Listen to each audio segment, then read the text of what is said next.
Pošlite svojim známym fotografie z dovolenky prostredníctvom elektronickej pošty z vašej e-mailovej schránky. E-mailová adresa sa v súčasnosti stáva nevyhnutnosťou.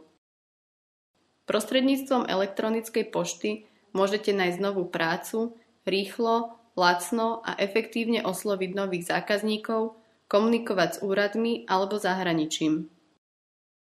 Ak chcete využívať rôzne služby alebo nakupovať cez internet, e-mailová adresa je nevyhnutná už pri registrácii. Na vašu e-mailovú adresu vám bude odoslané heslo, prípadne bude prebiehať ďalšia komunikácia. Gmail je internetová stránka, kde sa môžete registrovať a vytvoriť si vlastnú e-mailovú adresu.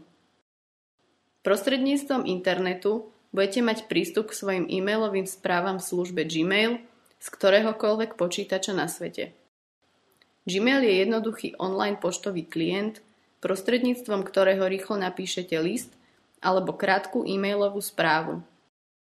Gmail vám pomôže vaše e-maily organizovať a triediť, skontroluje gramatiku, umožní četovať prostredníctvom komunikátora s ostatnými užívateľmi Gmail v reálnom čase a o mnoho viac. V tomto kurze sa oboznámime s pracovným prostredím internetovej stránky gmail.com, jednotlivými sekciami, základnými nástrojmi a funkciami. Ukážeme si, ako sa zaregistrujeme a vytvoríme si vlastnú e-mailovú adresu, nastavíme svoj Gmail účet a napíšeme e-mailovú správu.